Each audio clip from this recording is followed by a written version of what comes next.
Bom dia, boa tarde, boa noite, sei lá que horas você vai ter o prazer de assistir a esse programa. E eu digo um prazer porque a gente está aqui hoje com uma figura muito legal que com certeza você não sabe a história dele e vai ficar impressionado. É um riopretense da Gema, o Sérgio Rufino, que dublou personagens que certamente... enfim, ilustraram sua infância, ajudaram você a se divertir. Infância, juventude e até na fase adulta mesmo. Sérgio, muito bem-vindo. Muito obrigado pelo convite. Agradeço demais a sua presença. Obrigado. É isso aí, a gente agradece ter o Sérgio aqui no Balaio Raimundim. E para não esquecer, sigam a gente nas redes sociais, aqui no YouTube, sigam a DLG Mídia também, que é onde a gente faz a gravação do nosso videocast. Ativem o sininho para saber quando tem conteúdo novo pintando por aí e curtam os nossos vídeos. E quem quiser nos apoiar, mais uma vez... Apoio é sempre bem-vindo. Sempre bem-vindo. Desde apoio moral até apoio financeiro. Sérgio. Sim. Que bacana a sua história. Vamos começar do começo? Do começo? Nossa, olha que Como surgiu a oportunidade ou essa vontade de ser dublador? Quais foram os seus trabalhos? Conta pra gente. Bom, na verdade, eu comecei como ator aqui em São José do Rio Preto, né, no Teatro Amador, que também era uma coisa que eu não fazia ideia. Porque assim, tudo começou no mês de julho, férias escolares. Um amigo chegou e falou: a prefeitura vai dar uma oficina aí de teatro gratuita, uma oficina de um curso de férias. Vamos fazer comigo? Vamos lá. Eu falei: sério? Não sei. Tá, ok, vamos lá, estou de férias, não estou fazendo nada, né? Não fazia ideia de que eu ia me apaixonar por aquilo, né? E desde essa época não parei mais, porque daí já saí do curso e emendamos com uma montagem de teatro aqui em Rio Preto, que era O Rei Momo, do César Vieira, era um musical dirigido pelo Paulo César Casanova, não sei se vocês conhecem. O grupo chamava-se o Grupo Vivência. E aí foi aí que eu comecei. Também não fazia ideia de que eu poderia ser ator, enfim. E nesse trabalho, como era musical, quem tocava com a gente, vocês vão saber quem tocava com a gente é o pessoal do Grupo Realejo. Lori, Benê, eu não lembro se era o Cezinha ou se era uma outra pessoa, enfim. Desse trabalho, o pessoal do Realejo falou: você sabia que você canta? Eu também não sabia. Quer dizer, sabia, porque eu gostava do que eu ouvia no banheiro, quando eu tomava banho. A acústica do banheiro costuma ser ótima. O banheiro é o melhor lugar para cantar, é o melhor lugar. Sim. Eu gostava do que eu ouvia, mas eu não sabia que eu poderia cantar para um público, para uma plateia, né? Eu não sabia que eu poderia fazer isso profissionalmente. E eles que me plantaram essa sementinha: vem cantar com a gente nos festivais. Então, eu fazia teatro aqui na época e também cantava com o Realejo por aí, pelos festivais aí do interior. E em pouco tempo, a Meir, na época, era a diretora do teatro, vocês não devem ter conhecido ela. Ela foi assessora da Ruth Escobar por muitos anos. E olha só, eu estudava piano na época. E no teatro tinha um piano lindo, em Yamaha, de meia cauda, que eu era apaixonado por aquele piano. E a Meir deixava eu estudar naquele piano. Eu ia algumas vezes por semana, eu ia lá à tarde no teatro, ela me dava a chave do piano, eu abria e estudava. Depois eu ia lá e devolvia. Num desses dias ela falou: Sérgio, você nunca pensou em fazer teatro profissionalmente e tal? Porque você é bom ator. Eu falei: não, nunca pensei. Ela falou: então, se um dia você achar e quiser ir para São Paulo, tentar sua carreira, eu posso te passar alguns contatos lá que podem te ajudar. Menina, e ela plantou essa sementinha na minha cabeça. Então, em pouco tempo, assim, eram 3 anos de teatro aqui em Rio Preto, e eu já já fui para São Paulo embora com a cara e a coragem para tentar fazer teatro lá. Claro que tudo no início é muito difícil, né? Ainda mais arte no Brasil, tudo muito precário, enfim. Eu tinha que trabalhar 8 horas por dia e ainda me sustentar em São Paulo e tal. E você fazia o quê, Sérgio? Eu trabalhava na Associação dos Funcionários Públicos de São Paulo, lá, né? Sim. Que era um serviço burocrático de auxiliar de administração. Mas aí, já em São Paulo, já fazendo teatro, que logo que eu cheguei, já fui chamado para fazer uma peça, eu pensei comigo, eu falei, olha, não vai dar certo esse negócio. Se eu ficar trabalhando 8 horas por dia, eu não posso me dedicar, não tenho tempo para me dedicar a isso. Uhum. E foi aí que eu tomei a decisão. Cheguei para minha chefe, falei, eu quero as contas. Você tem certeza? Eu falei, não. Muito bom. Mas eu quero. E aí foi, cara. Mas aí, assim, tudo muito difícil. Em uma certa época eu conheci um cara, eu também trabalhei como maquiador em salão de beleza, enfim, aprendi a maquiar com o teatro. Uhum. E depois fui trabalhar. Sim. E esse rapaz que trabalhava nesse salão era colega de um ator, que era dublador. Ele falou, olha, eu estava muito assim, reclamando, pensei várias vezes em desistir. Essa época era uma que eu estava pensando em desistir, voltar para Rio Preto. Ele falou, olha, eu tenho um amigo assim, assado, talvez ele possa te apresentar aos estúdios de dublagem, Carlos Laranjeira. E foi aí que eu conheci a Alamo, versão brasileira, Alamo, São Paulo. Sim. E comecei a fazer um estágio na Alamo, né? O estágio consistia em quê? Em você entrar no estúdio e ficar lá quieto, em silêncio, assistindo o profissional dublar. Aí, quando você se sentisse preparado para, você pedia um teste, e aí você fazia o teste, e o dono do estúdio, o senhor Michael, um inglês, é que dirigia o teste, né? Ele que dizia sim ou não.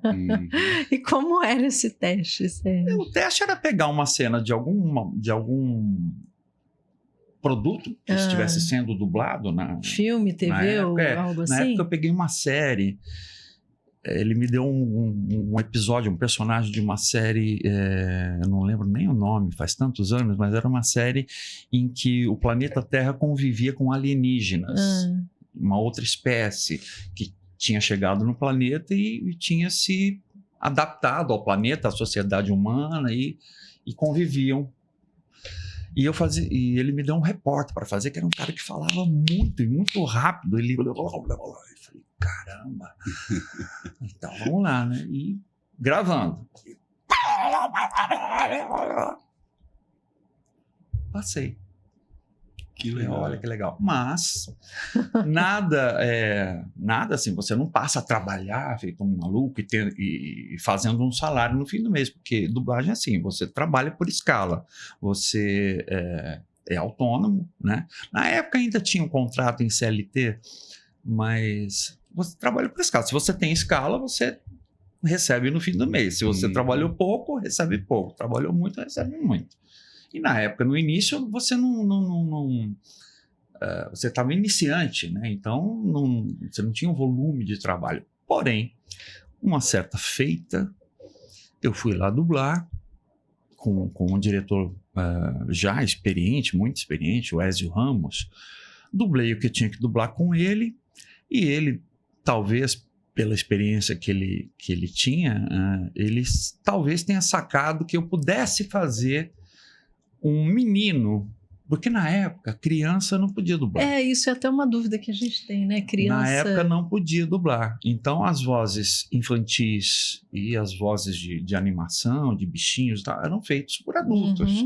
Mas nem sempre, principalmente, animação tudo bem. Sim. Mas quando é um filme real, assim, não ficava muito verdadeiro, muito autêntico, né? Ficava uma coisa estranha. E ele falou, Sérgio, será que você consegue fazer esse menino aqui? Eu acho que o menino devia ter uns 7, 8 anos. Será que você consegue? Eu falei, eu não sei, mas posso tentar, né?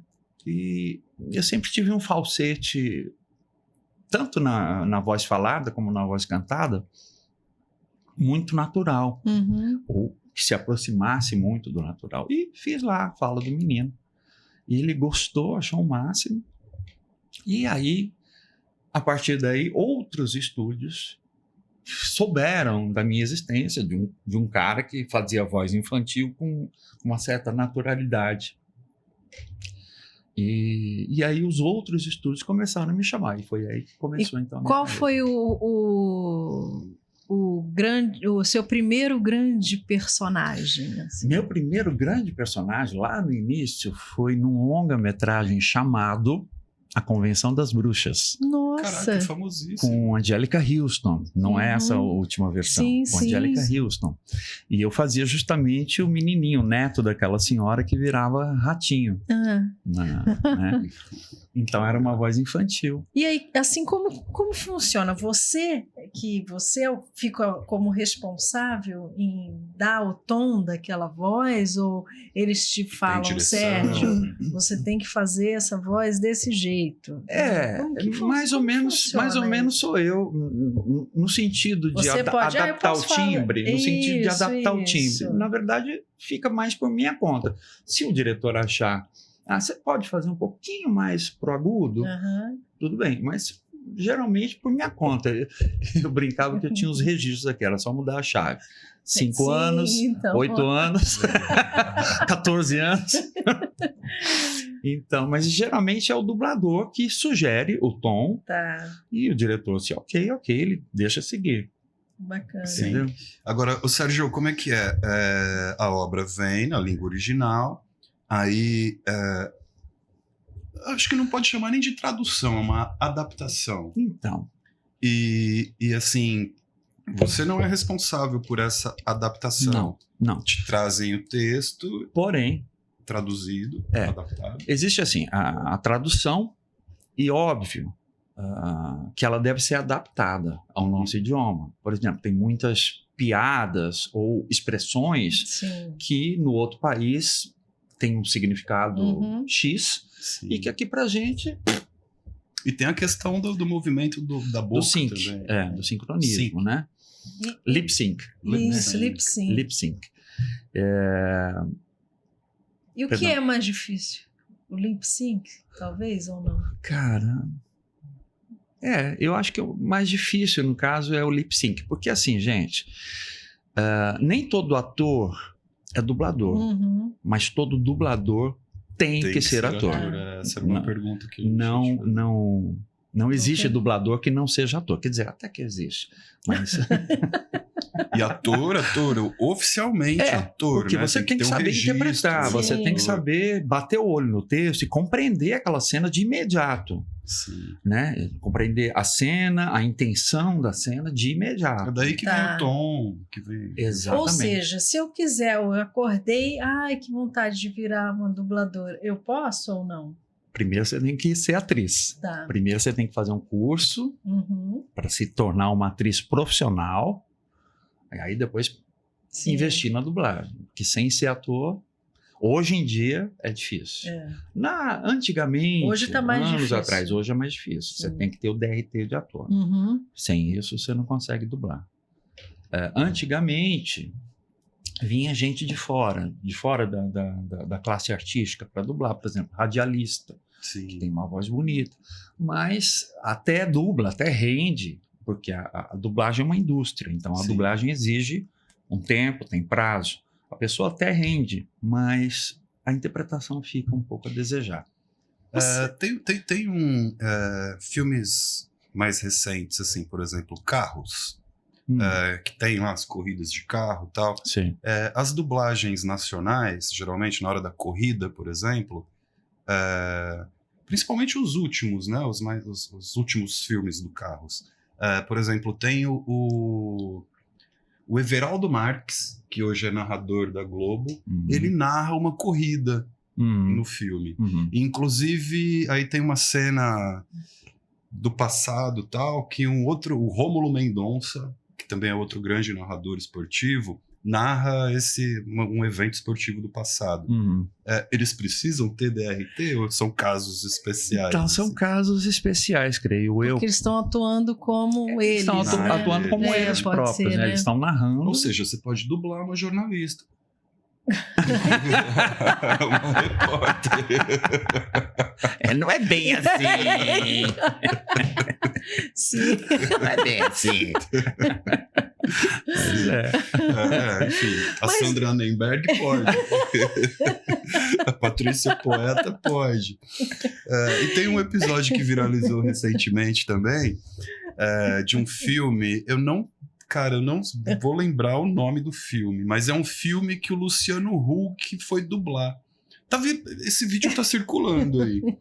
Que é um dublador profissional tal, falando que o Luciano Huck chegou todo bonzinho, tal, todo educado, não foi grosso tal. Só que assim, um trabalho que o profissional teria feito em 8 horas, o Luciano Huck fez em 2. Nossa. E que assim...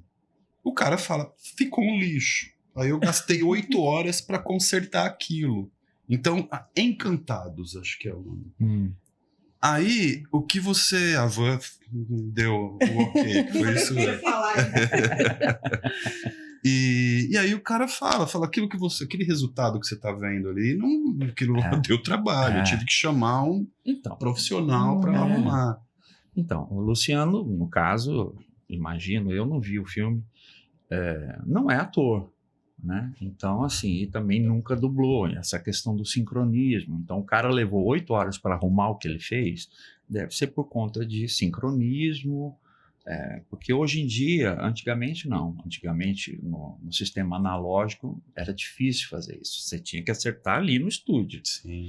Hoje em dia, se ficou a fala um pouquinho curta, ou se passou um pouco do lip sync, o Pro Tools da Apple, sim, mágico Pro Tools, né? Ele faz tudo, ele ajusta ali e tal, enfim, encaixa tudo. Então, no caso, imagino que seja isso, né? Imagino que seja consertar essa coisa do sincronismo. Sim. E Sérgio, Diga. os trabalhos que você fez, esses trabalhos são seus? De dublagem, você fala?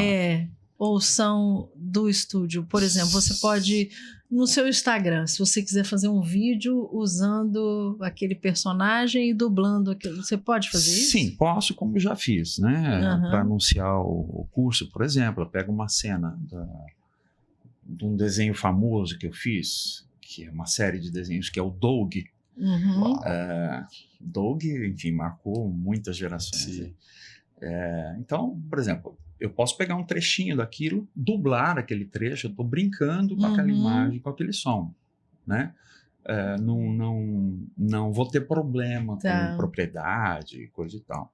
Agora, eu não posso pegar aquilo e usar, enfim, botar no meu Instagram como um episódio inteiro. Entendi, entendeu? Entendi. Faz o Doug aí, mandando um alô pro Raimundinho.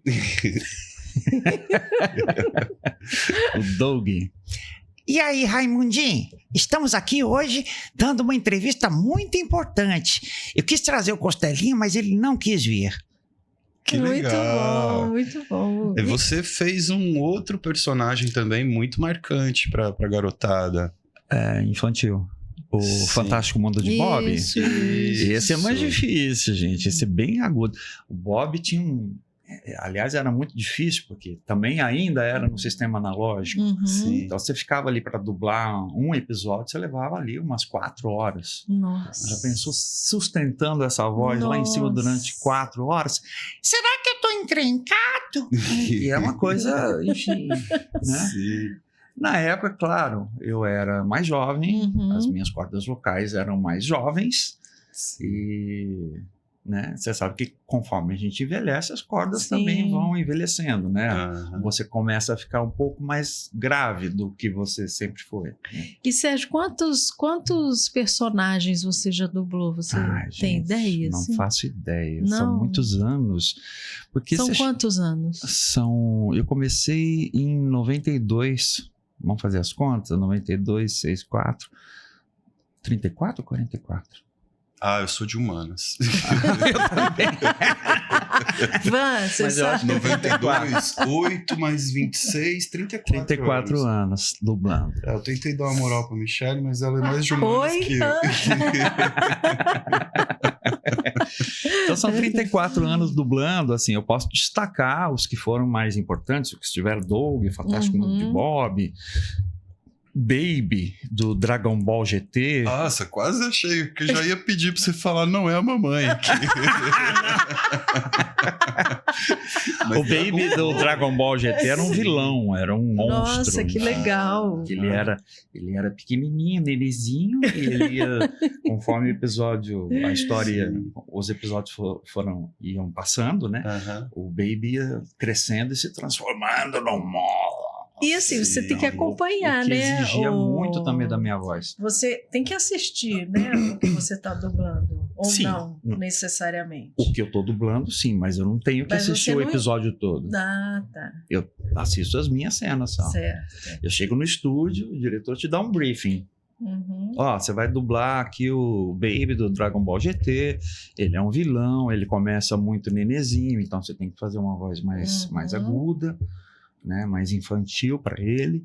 E conforme ele vai se desenvolvendo, você vai mudando o timbre. Chegou. Agora, desenho japonês, gente, principalmente Dragon Ball, eles gritam demais. É muito grito, muito raio, muito. Você sai do estúdio assim, Você se diverte? arrasado. Depende do produto. Ah, Depende muito do produto. Sim, me divirto. Doug, por exemplo, era uma coisa. Eu adoro desenho até hoje. uhum. Eu gosto de assistir desenho. Eu gosto de ver o trabalho dos colegas, enfim, né? Então, eu entrava no estúdio e volto a falar do sistema analógico. O sistema analógico, você... Quando o diretor fala gravando, o sistema leva 10 segundos para alocar a fita, né? Então, naqueles 10 segundos, começava a rodar o fone de ouvido, o som aqui no meu ouvido começava a rodar. E nesses 10 segundos eu me envolvia pelo desenho, eu esquecia de entrar. O diretor ficava puto da vida comigo, mas, enfim, fazer o quê? Então, tem isso, assim, eu me divirto, gosto, enfim. Dragon Ball GT é antes ou depois de Dragon Ball Z? Você lembra? Sabe? Não sei. É porque assim, eu assisti muito Dragon Ball Z, já era marmanjo já. É. Já era marmanjo e assistia. Inclusive tinha um personagem que é parecido com esse Baby aí, que é o Majin Buu. Lembra? Majin Que Buu, também- que você já foi o Majin Buu. A Michelle me chamava de Majin Buu. Porque eu gosto muito de balinhas. A Van também sabe que eu gosto muito de balinhas. Você acha que o Otto puxou pra quem? Puxou pra quem? Aliás, E isso. eu assistia as coisas assim. Eu vou no cinema, Serginho. Você não pode deixar a bala comigo.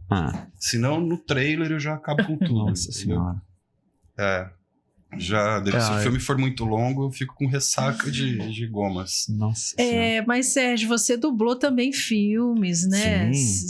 Seriados também. Olha aí, Olha, da chegaram alegria do balinhas. Marcelo. Chegaram balinhas. Você quer uma balinha? Não, obrigado, agora não. Ó, tem até uma balinha. Não é. É de café. De café. Mas eu achei que fosse coreana. Como que é? Tá. É, de café. Copico? Copico. Sim. O que a gente estava falando, você dublou filmes também, Sim. personagens de filmes, Sim. né? Séries também? Séries, nem tantas. Séries mais infantis. Essa Zubumafu, né? Eu já assisti. Zubumafu, que era muito divertido é. também. Eu gostava muito de fazer Zubu. Apesar de ser para crianças muito pequenas, Uhum. mas era uma coisa educativa que a gente acaba também dublando. Você acaba aprendendo muita coisa. Porque você dubla muito divertido, né? documentário, você dubla muito... E essa série, enfim, era uma série muito didática sobre a natureza, sobre os animais. Enfim, sim, dublei... O que eu dublei recentemente? Não tão recentemente, eu dublei Rogue One, que faz Nossa. parte da saga Star Wars. Star Wars. E eu fazia nesse Eu filme adoro esse episódio, muito o diretor Krennic, que era subordinado do Darth Vader, né? Uou. E dublei também recentemente a Branca de Neve, o live action Branca de Neve, onde eu fazia o Zangado. Ah, que Ah, que legal. legal. Zangado. Zangado. Muito parecido comigo. Fazia o Zangado. O que mais? O que mais que eu dublei de filme recente? A Bela e a Fera, enfim. Enfim. O Serginho, você falou que continua assistindo desenho. Sim. Qual o seu desenho favorito hoje? Hoje? Dos atuais. Ai, cara. É que hoje eu não assisto tanta TV. Não é que eu não assisto mais desenho, eu não assisto TV. Ah, mas enfim. Os streams e tal. Os streaming, enfim. Não sei te dizer, Marcelo, hoje atualmente... O que você assiste nos streamings, assim? O que você curte assistir? Olha, eu curto... Eu, quando assisto, curto assistir série, eu curto assistir documentários. Uhum. Documentário eu gosto muito de assistir. Documentários científicos. Eu sou muito... Eu acho que se eu não fosse artista, se eu não fosse ator, eu acho que eu seria algum tipo de... Cientista, documentarista. Físico, astronômico, ou alguma coisa assim. Sim. Eu gosto muito de ciências, eu gosto muito de descobrir as coisas. Né? Aí ia dublar Sou muito Big curioso. Bang Theory. Big Bang Theory, eu gosto muito dessa Você gosta? série. Eu gosto também. Gosto muito Eu dessa gosto. série. Eu gosto, acho muito legal. O Sheldon Cooper. Enfim, Problemático, o Sheldon Big Cooper. Bang Theory é um bom exemplo. Mas a sua carreira como ator vai muito além da dublagem, né, Sim, Sérgio? Conta pra gente, você já fez algumas peças, né, espetáculos, novelas. Já fiz vários espetáculos na minha carreira durante esses anos todos, né? Esses 34 anos de... Não, 34 faz a dublagem, né? Faz muito mais.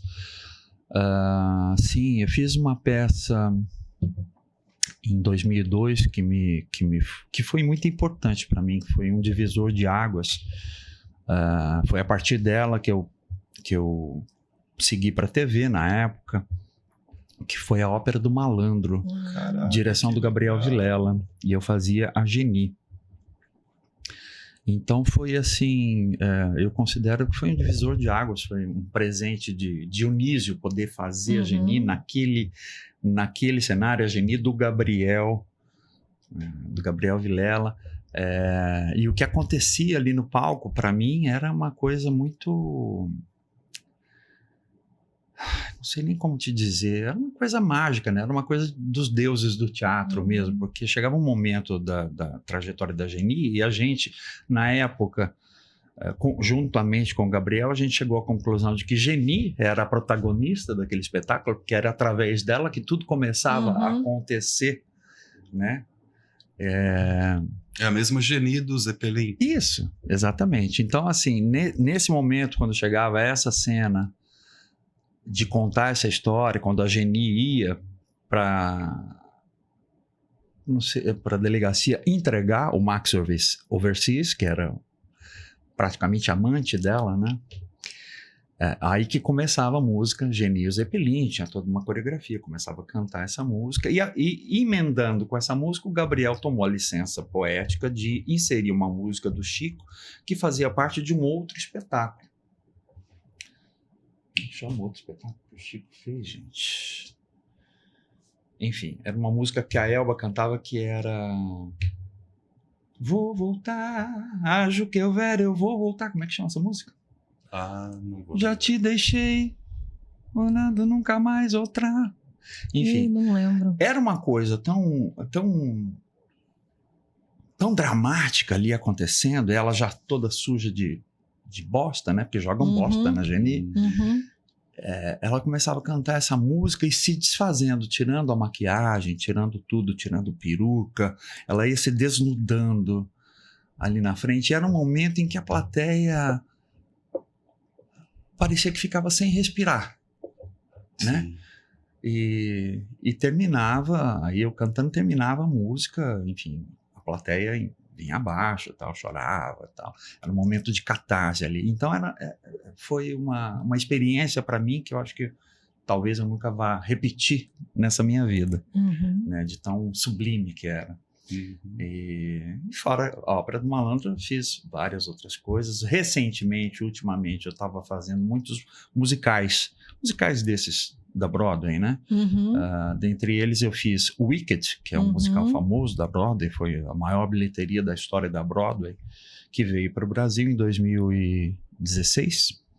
Eu estreiei como o Mágico de Oz. Depois, a partir disso, eu fiz Cantando na Chuva com a Cláudia Raia, onde chovia no palco, era uma coisa louca, muita chuva no palco. Que legal. Também foi um espetáculo divertido. Eu gosto muito de fazer musical, porque tem essa coisa da música, né? Eu gosto muito de música, do cantar, da mágica que a música promove, né? É o que você mais gosta. É.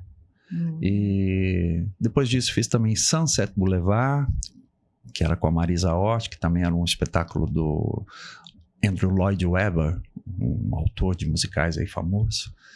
Enfim, que tinha músicas lindíssimas. Muito teatro, muitas peças. E novela, Serginho? Novela fiz pouca coisa. Eu fiz uma novela completa, inteira. Isso foi em 2002. Chamava-se Desejos de Mulher. Era uma novela com a Regina Duarte. Mas eu não fazia parte desse núcleo da Regina. E fazia parte de um outro núcleo, que era um núcleo cômico da novela. Era uma novela das 7. Sim. Uma novela leve. E que era, então, José Wilker, Otávio Miller, Evandro Mesquita, Vera Holtz, quem mais? Renata Sorrah. Então, era uma mansão onde o patrão, que era o José Wilker, era um gay que já tinha sido casado com o personagem do Otávio Miller. Então, enfim, era uma mansão gay. O copeiro era gay. Você era o copeiro. E tentava muito imitar o chefe dele, né? No estilo, no penteado e tal. Ele idolatrava o chefe dele. Era um núcleo engraçado. Tanto é que, assim, a gente pensava muito... Chegou-se a cogitar, na época, em tirar aquele núcleo da novela e fazer um sitcom com ele. Nossa! Porque na novela acontecia o quê? Acontecia que toda semana, naquele núcleo, iniciava-se um conflito, um tema que se desenvolvia durante a semana e o ápice, o fechamento acontecia no sábado. E na segunda-feira acontecia uma outra situação que ia se desenvolver e fechava no sábado. Sim. Então a gente falava, nossa, isso é um sitcom, né? Vamos fazer, chegaram até cogitar em fazer esse sitcom, mas depois desistiram da ideia, porque tem essa, né? O Evandro Mesquita é meu segundo ídolo, assim. Foi meu segundo ídolo. O primeiro foi o Zico. Enfim, o Zico, jogador de futebol. Foi a primeira pessoa, assim, de fora da minha casa, né? Não sendo meu pai, minha mãe, meus avós. Foi a primeira pessoa que eu me encantei. E o Evandro Mesquita foi o segundo. Mas não era por conta de ator, né? Ele já vinha, né, de uma escola de teatro. Sim. Né? Asdrubal trouxe o trombone. Isso, mas eu gostava muito de Blitz. Eu era uma criança que amava Blitz. Aliás, na época, Me Amar era a minha música. Na época, quando eu estava gravando lá essa novela, ele fez um show não sei aonde, lá no Rio, e eu fui. Sim. Muito legal, Blitz. E assim, depois, quando vi ele atuando, enfim, só passei a gostar mais ainda dele, admirá-lo mais. Mas assim, o José Wilker, pra mim, é um dos atores mais engraçados que já passaram pela TV brasileira. E generosos, pelo menos comigo. Olha, isso que eu ia te perguntar agora. Comigo. Se ele era engraçado. Foi muito generoso. Era um cara que...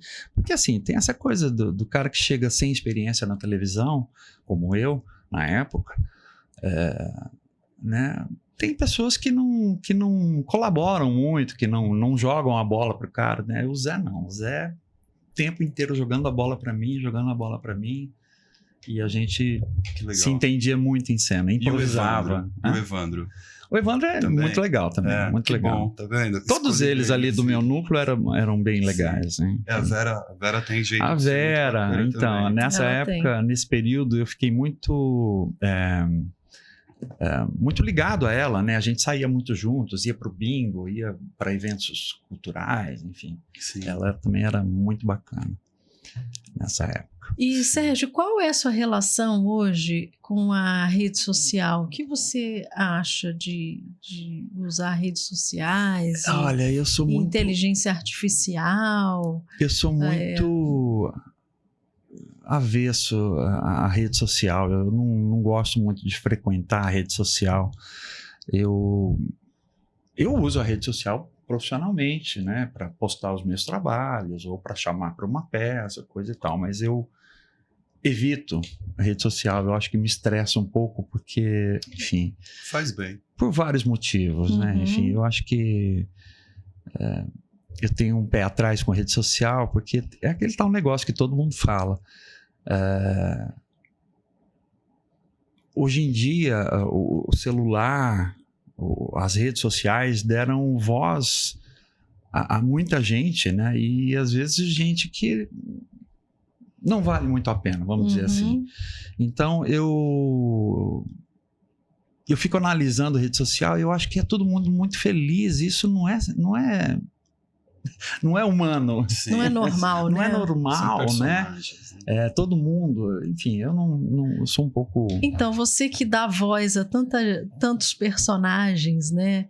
E é muito louco isso, né? Deve ser muito louco também essa questão toda, né?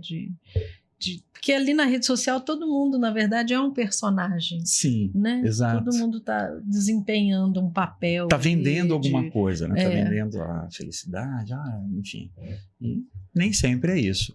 Mas não é só por isso também. Eu sou das antigas, eu acho que eu não me adaptei muito a essa novidade. Como eu te falei para você, eu uso para fins profissionais, postar os meus trabalhos. No caso agora no Instagram, eu estou usando porque pretendo lançar um curso online de dublagem, então estou postando algumas coisas referente à dublagem, mas assim, eu não fico entrando para debater um assunto ou outro que não faz parte da profissão, enfim, do meu ofício. Serginho, voltando pro mundo da dublagem, você também dublou bastante animes, né? Anime é um negócio que tá em alta hoje, novamente, né? Sim. Dublei bastante anime, mas eu não sei dizer para você assim, eu não consigo dizer nomes de séries que eu já dublei, porque Sim. assim, é um volume muito, ainda mais na época dos animes, quando era a época analógica, eram muitos produtos que a gente dublava. A gente saía de um estúdio, entrava no outro, sem saber exatamente o que... Aliás, até hoje isso acontece. Você não sabe, na maioria das vezes, o que você vai dublar. Ah, é? Você fica sabendo ali na hora. Olha, Então você não tem uma preparação prévia? caraca. Que loucura, nunca imaginei isso. Não tem. Olha Ninguém manda então o roteiro assim, para sua olha casa. aqui, vai aparecer esse personagem e você vai ter que dublar, é assim?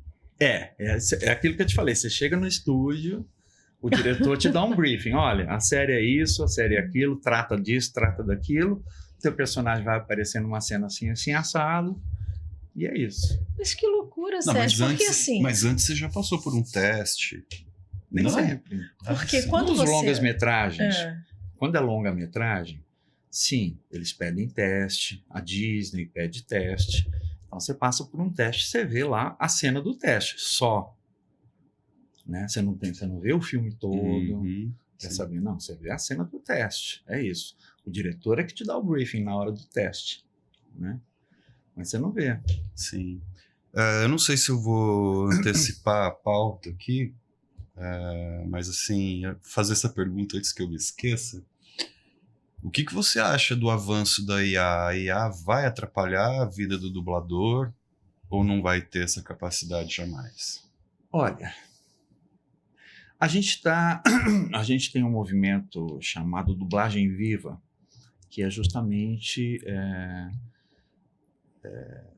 para tratar dessa questão da IA, para exigir uma regulamentação de uma lei que regulamente a IA na questão profissional. Eu acho que assim, ela já vem atrapalhando, mas eu já vem atrapalhando no sentido de que assim, tem muitos colegas que a gente está vendo aí com vozes roubadas, né? Anunciando um produto aqui, outro produto ali, com vozes roubadas. Muitos estúdios que não são conhecidos da gente, enfim, estúdiozinhos de fundo de quintal que aparecem por aí, recrutando pessoas nas redes sociais para dublar, né? Nem sempre pagando, porque a gente tem um acordo coletivo, né? Que está suspenso por enquanto, por conta de um processo no CAD, mas nós temos um acordo e mesmo estando suspenso, nós, da nossa classe, a gente procura manter as regras desse acordo. Sim. Né? O pagamento X não pode ser menos que aquilo. Enfim, mas esses estúdios de fundo de quintal pagam menos e chamam pessoas desavisadas para dublar com eles, alimentando IA generativa. Sim. Sim. Então, a nossa questão é não usar a nossa voz para alimentar IA generativa. Se quiser usar a nossa voz para um outro produto, né, consulte-nos e nos pague. Né? Então, é nisso que a gente está esbarrando. Eu não acho... A dublagem, ela deu uma caída no volume de trabalho a partir de uma época onde começaram a surgir as novas tecnologias, streaming e tal. O streaming até meio que ajudou, mas a dublagem deu uma caída de movimento na pulverização do trabalho. Porque antes a dublagem ficava praticamente no eixo Rio-São Paulo. Sim. Né? Hoje o trabalho foi muito pulverizado. Tem estúdio até fora do Brasil Aí a gente dublando produtos em português. Hoje é mais comum você ver outros sotaques, vamos dizer assim. Né? Exatamente. Dublando. Tem um desenho que a gente gosta muito... faz tempo que a gente não assiste, preciso fazer o Otto voltar a assistir, que é Bluey, que é um desenho australiano. E é uma família de cães, assim. É muito bonitinho. Muito bacana. E a Bluey, ela tem um sotaque, ela puxa o R caipira, assim, sabe? Esse R do interior. Sei. E num primeiro instante causa Só uma a Bluey? estranheza. Nesse desenho, nesse desenho específico, a Acho Bluey. que só a Tem Bluey. alguns outros desenhos que eu já percebi isso também, mas assim, agora... mas enfim, voltando no que você estava falando, a gente assiste muito desenho em casa, com o Otto, filmes infantis também, e a gente vê muitas vozes, aquela coisa assim... o Cyborg do Teen Titans tem a mesma voz do cachorro do outro desenho, enfim, a mesma voz em 4, 5 desenhos. E assim, o engraçado é que até o Otto, nosso filho de 6 anos, ele já nota percebe, e já, ele fala, né? olha, a voz do Cyborg, olha, a voz do Robin, a voz, enfim, eu tô citando, né, mas enfim, citando aleatório aqui, mas ele já reconhece isso. Isso não é ruim pro mercado? Por que isso acontece? Eu não sei exatamente, não sei te dizer exatamente. É o que eu estou te falando. Tem muitos estúdios que não estão nem aí, muitas distribuidoras também que não estão nem aí. Sim. Eles querem o preço mais barato. Entendi. Entendeu? Eles querem realizar o trabalho deles pelo preço mais barato. Ponto. Né? Porque tem um fenômeno, gente, que acontece, que é, por exemplo, falando de IA.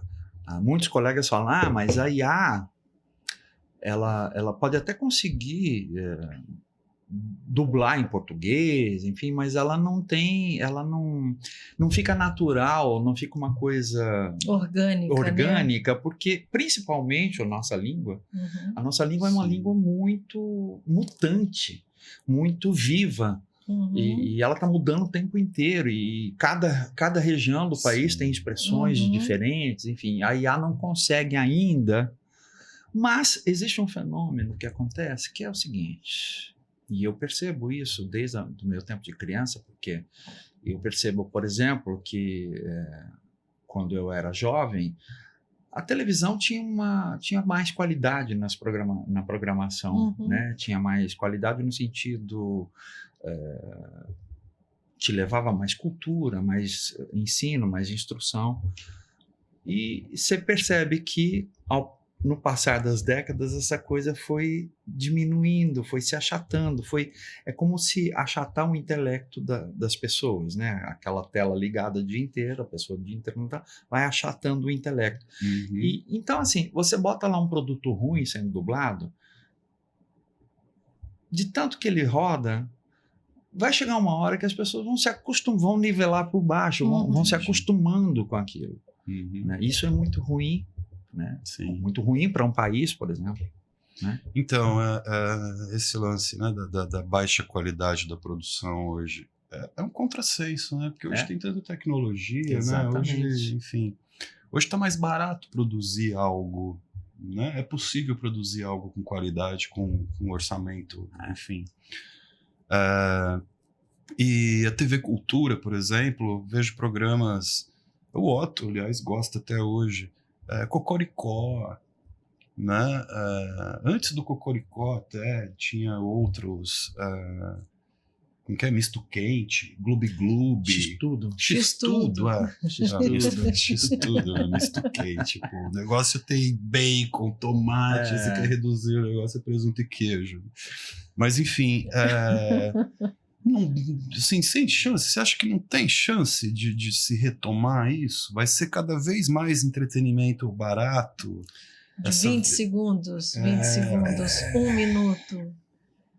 Porque hoje existe dopamina até... barata, sabe? Eu acho que até a Globo, né, ela está fazendo algumas novelas no TikTok, né? Verticais, né? As novelas verticais. E as próprias novelas normais, você vê que tem algo ali para poder verticalizar sem perder muita coisa. Exato. Né? Essa novela, acho que é das 8 agora, que está fazendo certo sucesso, Quem Ama Cuida. Isso. Eu vejo bastante corte. Eu não vejo a novela, mas assim, sempre aparecem cortes para mim, principalmente com a Tata Werneck. E a Tata Werneck, ela é engraçadona, enfim, eu acho ela bem engraçadora, então eu acabo vendo. E você vê que não é aquela coisa do corte adaptado, assim. É um negócio que parece que é produzido para esses cortes ficarem perfeitos, sabe, agora, na vertical. Mas será que não é uma forma também de atrair um novo público para esse tipo de produção, assim? Uma tentativa, talvez, né? Porque assim, eu vejo os renovar cortes, o público, eu né? vejo os cortes e assim... Agora, mesmo as novelas, né, gente? Antigamente, porque assim, a coisa se inverteu. Eu lembro que quando fui gravar essa novela que eu fiz, Desejo de Mulher, esse núcleo gay da novela correu o risco de ser cortado da novela, porque ia falar de um casamento gay. Originalmente, o personagem do Wilker e do Otávio Miller eram para ser casados na novela. Sim. E aí, assim, a Globo tem o tal do group discussion, né? Que são pessoas comuns, senhoras, donas de casa, que se reúnem lá para discutir o que elas querem ver na novela ou o que elas não querem ver na novela. Né? E deu muito bafafá essa questão do casamento gay. E aí, então, descasaram o casal. Sim. Né? E o núcleo virou cômico. Né? Sim. O gay, então, pode ser na televisão desde que ele seja engraçado. E a gente tem alguns outros exemplos. Hoje em dia mais não mais. Hoje em dia você vê coisas mais sérias, mas naquela época... Então, só para dizer que a novela, por exemplo, antigamente, um patrocinador se sentia honrado em patrocinar uma novela de Janete Claire, uma novela de Dias Gomes, né? Que eram praticamente obras artísticas, né? na TV. Hoje em dia se inverteu. Hoje é o patrocinador que manda. É ele que fala, ele que determina o que vai ser visto, o que vai se discutir naquela novela ou não. Digo, praticamente, né? Sim. Então, assim, eu acho que até as produções de teledramaturgia caíram muito de qualidade. Enfim, hoje eu assisto novela, para mim, são todas iguais, têm a mesma fórmula, o mesmo... Não muda, só muda os personagens, o cenário. Eu sinto falta de novelas de ficção. Então. Sabe? Eu não tô falando de ficção científica, tô falando de ficção, histórias ficcionais. Já tivemos algumas recentemente, inclusive. Recentemente não, há alguns anos. Novela das 6, né? Novelas de Algumas época. Novelas das 6, novelas de época. Como a gente teve uma clássica lá atrás, o Que Rei Sou Eu, acho que era. Sim. Que se passava no. Sim, né? fantástico. Isso é tão legal, né? Até Vamp era divertido. Vamp, exatamente. É uma ficção. Hoje é muito querer dar um retrato da realidade, né? Sem poder falar da realidade. Porque o patrocinador não deixa. Exato. Né? Porque as Corolas não vão deixar, né? Exatamente. E, Sérgio, quando você assiste alguma produção, você costuma assistir produções dubladas? Sim. E você fica analisando, olha aquele ali, olha lá, olha, errou ali o lip sync, olha. É complicado para mim assistir produção dublada. Aqui, por exemplo, no interior de São Paulo, não sei se no país todo é assim. Antigamente não. Antigamente você ia no cinema, você viu o filme legendado. Uhum. Hoje, a maioria dos filmes das salas exibem o filme dublado, né? Eu acho que a dublagem brasileira é uma das melhores do mundo, né? Sempre foi. Eu gosto. Mas o meu problema é por eu ser dublador. Porque daí eu fico reconhecendo todas as vozes e me distancia da história, entendeu? Então, mas você fica naquela análise? Fico, claro, fico. Por exemplo, eu fui assistir O Diabo Veste Prada 2, né? O primeiro eu amei a dublagem, achei que estava genial. O segundo eu já fiquei com o pé atrás, eu falei, que coisa estranha, mas né? Por quê? O que te causa estranho? O que causa estranheza? Assim? Olha, por exemplo, uma escalação mal feita. Né? Você percebe que aquela voz, aquele ator que está dublando, não tem a energia daquele personagem, né? Ou não compreendeu direito a construção original do ator, né? Porque você tem que seguir a construção do ator que construiu aquele personagem. Você não pode sair muito fora daquilo, né? Mas tem um lance de compreensão mesmo, é o que eu falo. Por isso que a dublagem exige que o dublador seja ator, porque ele tem que compreender, ele tem que entender aquela cena e captar o que aquilo quer dizer, captar a energia daquilo. Então, às vezes, uma escalação mal feita... E como você fazia esse trabalho, tipo, por exemplo, com o Baby, com o Sakon do Naruto, sabe? Como assim? Que trabalho? Esse trabalho de captar a essência do... Então, eu me guio muito pelo original, né? Se você vai, por exemplo, primeira vez que você vai dublar aquele personagem, você não tem muita certeza de como fazer, você vai se baseando no que você está vendo, no que foi criado originalmente, conforme, se é um personagem fixo, como Sakon, Baby, conforme você vai dublando os episódios, você vai se apropriando daquele personagem, né? Você vai entendendo melhor, você vai se apropriando. É isso. Entendi. Dublagem é um negócio tão mágico, né? Que assim, a gente se acostuma, seja uma série, um desenho, enfim, a gente se acostuma com aquela voz. E é chocante quando trocam. Né? Certo, então, é isso. Já aconteceu comigo. Eu estava dublando o Fantástico Mundo de Bob. Aí eu tive um problema vocal. Eu tive um nódulo na corda vocal, justamente porque era muito difícil e tal, né? Exigia muito da minha voz. E o estúdio resolveu me tirar. Eu achei uma sacanagem. Mas resolveu me tirar e chamar um outro ator que tinha mais ou menos um timbre parecido. Dublou alguns episódios, bateu lá na distribuidora, que eu não sei se era Disney na época, ou Nickelodeon. Bateu lá e voltou. Falou, não, esse daqui não é o Bob. Sim. Ah, mas então, o ator tá rouco, ele tá... Sim, mas ele é o Bob. Então é aquilo que eu te falo, né? Você não é só voz. Dublagem não é só voz, não é um timbre, não é você brincar com o seu timbre e tal. Eu acho, inclusive, que isso vem depois do entendimento, depois de você captar a essência daquele personagem, depois de você captar, entendeu? Então, mesmo o rouco, ele quis que eu dublasse o Bob, porque eu tinha uma compreensão, uma leitura do Bob que o outro não tinha. Sim. E uma outra coisa que, assim, isso ficou muito marcante para mim, eu gostava muito de ver Profissão Perigo, do MacGyver. Ah, lembro. E o MacGyver, no dublado, né? A gente via na sessão da verdade. tarde, a gente não tinha acesso ao MacGyver legendado, né? Legendado. Original. Ele tinha uma voz legal, uma voz bonita e tal. Aí até que um dia, não sei se foi num video show, enfim, algum programa, botaram a voz original dele. E assim, caraca, como a nacional era 1000 vezes melhor. Então, sabe? tem Uma É vozinha, isso. sabe? Meio fanha, meio estranha. Isso acontece nossa. demais, né? Quando a voz dublada é melhor que a original. Exatamente. né? Acontece muito isso, por exemplo, da dublagem melhorar o trabalho do personagem, ator né? original, né? Acontece muito. Sim, Acontece barato. muito isso. essa decepção. Não, eu achei que você ia falar que você viu quem dubla, né? A cara do dublador. Ah, não. E aí não. você fala, Não. Foi a Pois voz é. original nem mesmo. eu, por exemplo, dublando o Doug. Aí me mostra um velho de 61 anos de barba branca.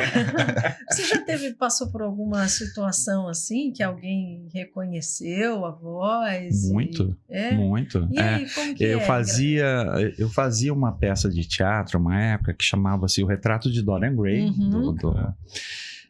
direção da Débora de Bois. Eu e Francisco Bretas, que é um outro dublador e ator, diretor de dublagem, que ele fazia o Yoda do Cavaleiro do Zodíaco? Não, Star Wars. Yoda é Star Wars. Yoda? Aquele bichinho. É, o Mestre Yoda. Yoda. Não, então eu tô enganando o nome. Era um personagem de um desenho, de uma Cavaleiro série do de Zodíaco. desenho, talvez Cavaleiro do Zodíaco.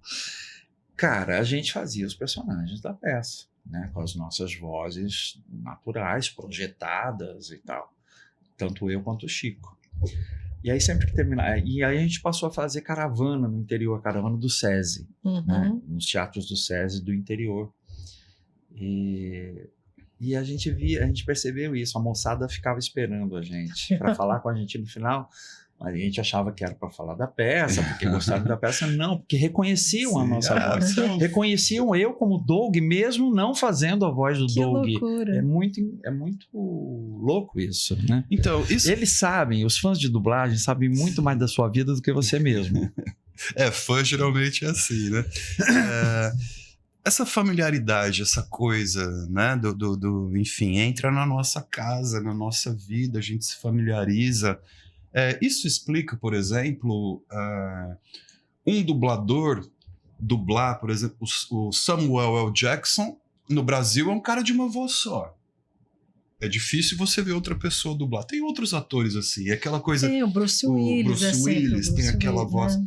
Mel Gibson, enfim, esses atores, né? Geralmente é a mesma voz Geralmente. dublada. E Geralmente. quando troca, causa estranheza. Causa né? estranheza, exatamente. Né? Causa estranheza ao ponto das pessoas, às vezes... Rejeitar, né? Assim, falar. Eu lembro, eu fui ver... Deixar de assistir a série. Sim. Fui ver Tartarugas Ninja. Eu adorava esse desenho, Tartarugas Ninja. Aí saiu o live action e tal. Eu fui ver o dublado exatamente porque eu queria ouvir aquelas vozes familiares. E fiquei muito decepcionado quando vi que não era, sabe? Claro que sim, no meio do filme você já acostuma. Tal, Sim, né? Mas enfim... Não eram as vozes do desenho. Do desenho, exatamente. Aquilo. Você abre mão de ver o original para ver o dublado pensando naquelas vozes familiares, né? Que, enfim. E, Sérgio, existe algum tipo de personagem ou de estilo que você prefira dublar, assim? Olha, eu acho que não, Você topa qualquer. Ou que você se dê melhor, né? Que sua voz se encaixe ali melhor. Não, eu acho que não tem essa de personagem que se encaixe melhor ou não. Eu acho que talvez a variação de produto para produto, né? Se você vai dublar um filme, por exemplo, da Disney, a Disney é muito cuidadosa, né? Ainda mais se você vai para cinema. A Disney é muito cuidadosa, ela exige uma super qualidade, né? Então, quando você vai dublar, tem um estúdio que dubla especificamente os produtos da Disney lá em São Paulo. Quando você vai dublar, porque, como eu falei, dublagem é indústria, né? É uma fábrica de sabão, a engrenagem tem que rodar, e tem que rodar rápido, tem prazo e tal, né? Já nesse caso, você chega lá para dublar o produto da Disney, a Disney te dá um tempo de estúdio, né? Ela banca esse tempo do estúdio para que o trabalho seja feito com calma, com qualidade, com esmero, né? Então eu acho que assim, se você pega um produto B ou C, enfim, daí eu já acho ruim, porque geralmente a tradução paga-se mais barato para um tradutor, a tradução chega não muito adaptada. Você falou o lance da adaptação, quem faz? Geralmente é o artístico que faz isso, que faz a tradução e que adapta, mas nem sempre tem esse tempo para isso, ou pagam-se o suficiente para um tradutor entregar um trabalho 100%. Né? Então vai bater aonde? Vai bater lá na estante na hora de dublar. Isso daqui não está encaixando, gente. O que ele quer dizer? Então a gente acaba tendo que, eu e o diretor, acabamos tendo que adaptar ali na hora para caber direito ou para expressar melhor o que a pessoa está querendo dizer na nossa língua, na nossa cultura. Sim. Né? Sim. Cara, você dublou personagem de Cavaleiros do Zodíaco. Naruto. Além do Doug e do o Bob. Cavaleiros do Zodíaco, eu quero só salientar que eu fazia o narrador lá das lutas. Como é que era? O Sakon? Não era Sakon. Era um outro nome. Porém, eu fui Shiryu no início da série. O Cavaleiro de Sagitário. Então, saí da série porque estava com tal do problema vocal, e aí falei, olha, eu não vou comprometer o tempo de vocês, o prazo e tal. Mas você escolheu ser o Cavaleiro do Sagitário? Não. Por conta do... Me escalaram para ser. Mas aí, quando veio o problema vocal, eu falei, desculpa, eu vou sair porque eu não quero, não sei quanto tempo eu vou levar para sarar, enfim, eu não posso atrasar a produção, enfim, daí eu saí e foi o Elcio Sodré que me substituiu e fez a série toda até o fim.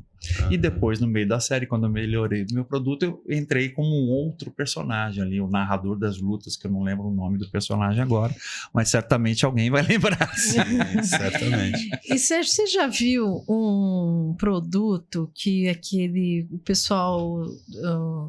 Hermes e Renato fazia, que eram uns filmes... Hermes e Renato era uma turma que fazia um programa na MTV. Eu lembro disso. E eles tinham o Cine Favela, que era toda sexta-feira. Cine Favela. Eles pegavam um filme, não é nem B, um filme Z de algum país sem tradição nenhuma no audiovisual, geralmente, e remontavam o filme. E faziam aquela dublagem muito louca, assim, engraçada, sem lip sync, sem nada. Era um negócio muito só para tirar uma divertido. Onda. Não, eu queria te perguntar se você já tivesse visto. Não, então, o nome Hermes e Renato é muito familiar. O que você acharia? Mas eu não lembro exatamente. Disso, né? Eu acho divertidíssimo. Muita gente faz isso, né? Às vezes a gente mesmo no estúdio, né? Sim. Eu estava dublando o Ben Mendelsohn, que é o que fez o diretor Krennic em Rogue One, só que em outro filme, era Rogue One, era Star Wars, mas um outro filme da saga que o personagem fazia uma pequena participação.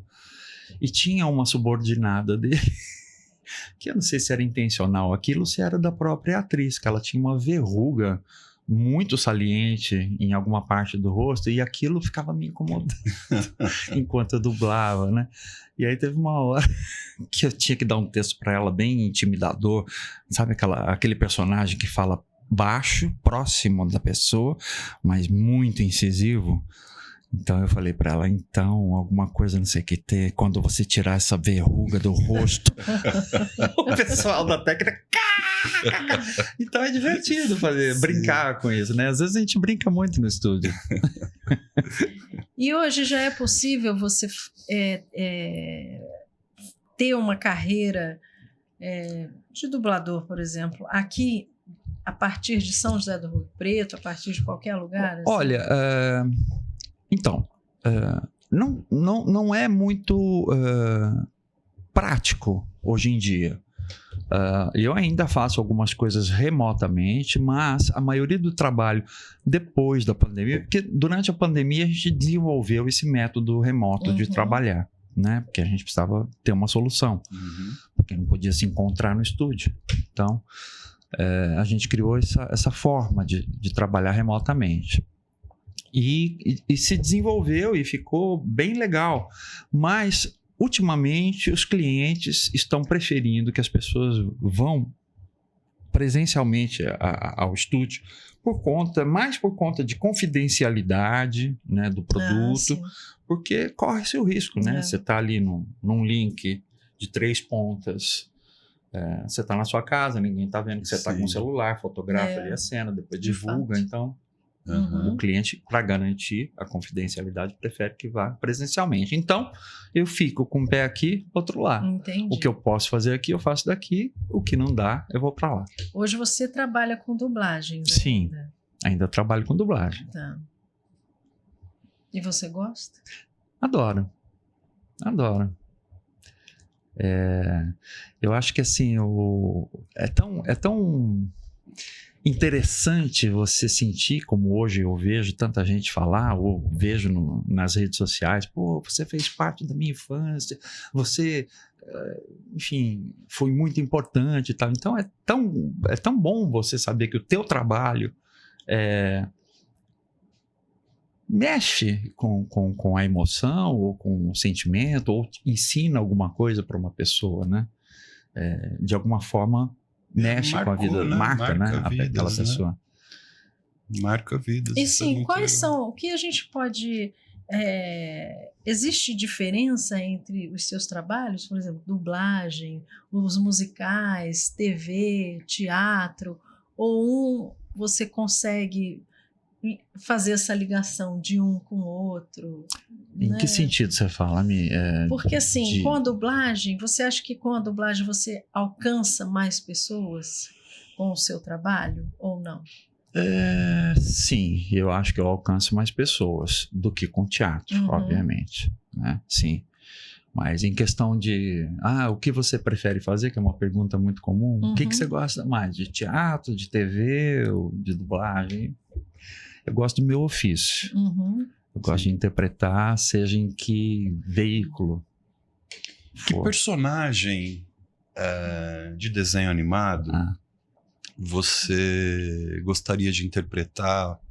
Não é nem gostaria de interpretar, mas que assim, você escuta a voz e fala assim, eu acho que eu faria melhor. De desenho animado, meu Deus... Não me vem nada à cabeça agora, mas... Filme. Personagem de filme, oh, meu Deus do céu. Eu já falei pra você não fazer pergunta difícil. Rock Balboa? Não, Rock Balboa... Então, eu não tenho essa energia do Rock Balboa, enfim... Sei lá, eu acho que personagens infantis eu gosto muito de fazer, eu gosto muito de brincar com isso, porque o desenho, a animação te dá muito mais liberdade de criar, né? Mas assim, tem algum que você gostaria muito de ter feito? Você acha que minha voz ia ficar legal com esse personagem, né? Olha, eu nunca pensei nisso, gente, sinceramente. Eu gosto de fazer vilões. Então essa era uma Que outra vilões pergunta. vocês Mocinhos sugerem? ou vilões? Eu gosto muito de fazer o vilão, porque o vilão, ele é engraçado na maioria das vezes. Eu gostava muito daquele vilão do Caverna do Dragão, sabe? O Vingador? O Vingador. O Mestre dos Magos. Porque há Não, o Mestre controvérsias. dos- Dizem que o Mestre dos Magos Era o vilão? vilão. Será? Ué, tem um monte de histórias que falam a respeito. Esse- O Vingador sempre queria avisar a molecada, vocês morreram, vocês não vão voltar pra Foi casa. bom vocês E tocarem. o Mestre dos Magos esse ficava, desenho. vem cá, não escuta esse cara não. Eu, por exemplo, personagem eu não lembro de nenhum, mas eu gostaria de ter dublado o Mestre dos Magos, que era um desenho que eu sempre gostei muito Sim. de assistir, quando mais novo, né? Aham. Caverna do Dragão foi um clássico. Foi. O Mestre dos Magos, Caverna do Dragão. Sim. Exatamente. Mas você gostaria de ter feito o Mestre dos Magos? Não Ou não? necessariamente, eu gostaria de ter feito o desenho. Tá. Gostaria de ter participado daquilo, Sim. Uhum. né? Aham. Você pega. Tem outro desenho que era clássico, assim. Thundercats. Você lembra? Thundercats, lembro. Thundercats era legal. Thundercats tinha o... E agora você falou um negócio. O Munra era um vilão. Era Munra. vozeirão, Munra. assim. Primeiro uma voz decrépita e depois Não é pra mim isso. Não? Não. O Thundercats tinha um... Era o Thundercats que tinha um mago que ficava flutuando? Não, esse é o He-Man. Esse é o He-Man. Ah, o He-Man. Esse Tá. bichinho aí. era Isso. o Gorpo. E o Gorko. Gorpo. Gorpo. Gostaria de dublar o Gorpo. O Gorpo tinha uma voz bem. Era uma Nossa, voz eu não me diferente. lembro né? da voz eu não dele. lembro Era exatamente. uma coisa mas mais era uma aguda, voz. mais, né? Sim, Ah. sim. Caraca, que legal. Desenhos né? clássicos, assim, né? Sim. Da minha época de... E adolescente, Sérgio, fala. aqui em Rio Preto, o que você gosta de fazer? O que você tem feito? Aqui em Rio Preto, eu tenho feito... Vou ao teatro, gosto muito de ir ao teatro, quando posso, Uhum. né? E sair para comer, que é o que eu faço com os meus amigos, né? Porque eu acho que aqui em Rio Preto, como eu estava ouvindo o Jorge falar, né? Eu não sei, eu cheguei de volta em Rio Preto faz uns 2 anos, então eu ainda estou reconhecendo a minha cidade, né? Porque eu saí daqui há muitos anos, fiquei 40 anos fora, mais de 40 anos fora daqui. Então eu cheguei aqui há 2 anos e ainda estou reconhecendo a minha cidade. Então, assim, basicamente é frequentar programas culturais, Uhum. né? Que a gente gosta muito. Cinema toda semana. Mas Rio Preto não tem muitas baladas ou programas muito atrativos Sim. sempre, Uhum. né? Full time, assim, né? O Sérgio, gente, costuma arrasar no karaokê. Ele sobe a régua, assim, lá em cima. Daqueles que ele canta uma música e fala, Marcelo, vem cantar. Agora não, deixa alguém ruim cantar antes de mim. Pra eu me encorajar, né? Exatamente. Já tá muito bem. E qual lugar que você mais gosta aqui em Rio Preto? Assim, pode ser qualquer lugar, um parque, A Olha, comida, que você falou que gosta bastante de eu comer. gosto muito de ir nos eventos que ocorrem, eventos musicais lá na Praça do Vivendas. Eu acho aquela praça deliciosa. realmente. É um lugar que me inspira a chegar, sentar, ficar ali relaxando. Ampla, né? Sim. Eu gosto muito dali. Mas não tenho muitos programas interessantes ainda aqui em Rio Preto. Muito bom, gente. A gente está assim caminhando ao final do nosso bate-papo, Não. né? E a gente agradece muito, Sérgio, E eu que agradeço, imagina. por gente. você participar do nosso balaio Raimundinho, do nosso videocast. Isso. Foi ótimo conhecer mais sobre o seu Obrigado. trabalho. Obrigado. Parabéns pela sua trajetória. Obrigado. E, Né? Sérgio, já fica aqui a convocação. A hora que esse seu curso tiver formatado, tiver data, fala com a gente. Ótimo. A Obrigado. gente vai divulgar, vocês vão ficar sabendo no perfil do Sérgio. Aliás, fala o seu perfil no Instagram, pessoal. Ator Sérgio Rufino. Tudo junto? Tudo junto. Ator Sérgio Rufino. @ator Sérgio Rufino. Tudo Sim. junto. Muito bom. E para finalizar, a gente geralmente pede para os convidados indicarem um livro, um filme. Hoje a gente vai indicar essa publicação, Essa obra-prima do nosso amigo Orlandelli, Chico Bento. É lindo a encadernação, enfim, é linda, linda, linda. Sim. Vou folhear um pouco para vocês. O Orlandelli A ilustração, é uma pessoa fantástica. olha que lindo, papel. Lindo, Sim, esse lindo. trabalho é lindo, gente. É lindo. É. Demais, assim. Lindo. Beleza. Né? É isso. E esse trabalho é possível encontrar na página do Orlandelli, né? Isso, Para se alguém vender, quiser tá? Se alguém se adquirir. interessar. É uma história do Chico Bento, do Maurício de Souza. Uhum. O Orlandelli, ele meio que assim... vamos dizer que ele é o novo autor do Chico Bento, sabe? Toda vez que a editora do Maurício de Souza solta algum trabalho especial, tal, o Orlandelli sempre é convidado. Esse não é o primeiro livro dele, do Chico Bento. Para não falar besteira, tem mais, eu não sei quantos, tá? E um mais lindo que o outro, cara. Que legal. Que legal. Então, Obrigado. Muito obrigado. Legal. Tchau, gente. Se quiser deixar um comentário aí, fica à vontade. Se não quiser também, não vai fazer falta. Vai fazer falta. Vai Curtam, fazer. comentem, Dependendo do que compartilhem. for comentar, não vai fazer falta nenhuma.